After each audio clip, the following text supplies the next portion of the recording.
Hi friends, ಎಲ್ಲರಿಗೂ ಸೌಭಾಗ್ಯ YouTube ಚಾನಲ್ಗೆ ಸ್ವಾಗತ. ನಾವು ಈ ವಿಡಿಯೋದಲ್ಲಿ ಉಪ್ಪಿಗಿಂತ ರುಚಿ ಇಲ್ಲ, ತಾಯಿಗಿಂತ ಬಂಧುವಿಲ್ಲ ಗಾದೆ ಮಾತಿನ ವಿಸ್ತರಣೆಯನ್ನು ನೋಡೋಣ. ಈ ಗಾದೆಯ ಅರ್ಥ ಸರಳವಾದುದು, ಅತ್ಯಂತ ಮೌಲ್ಯವಾದುದು ಎಂಬುದು.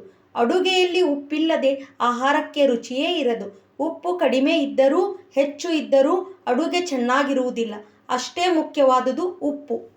ಅದೇ ರೀತಿ ಜೀವನದಲ್ಲಿ ತಾಯಿಗಿಂತ ಮಿಗಿಲಾದ ಬಂಧು ಯಾರೂ ಇಲ್ಲ.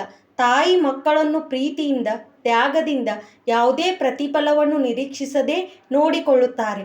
ಮಕ್ಕಳು ಅಸ್ವಸ್ಥರಾಗಿದ್ದಾಗ ತಾಯಿ ಹೆಚ್ಚು ಕಾಳಜಿ ತೋರಿಸುತ್ತಾಳೆ. ಉಪ್ಪು ಆಹಾರಕ್ಕೆ ಎಷ್ಟು ಅಗತ್ಯವೋ ತಾಯಿ ಮಕ್ಕಳ ಜೀವನಕ್ಕೆ ಅಷ್ಟೇ ಅಗತ್ಯ. ಹೀಗಾಗಿ ಈ ಗಾದೆ ನಮಗೆ ತಾಯಿಯ ಪ್ರೀತಿ ಮತ್ತು ಮಹತ್ವವನ್ನು ಯಾವತ್ತೂ ಮರೆಯಬಾರದು ಎಂದು ಕಲಿಸುತ್ತದೆ.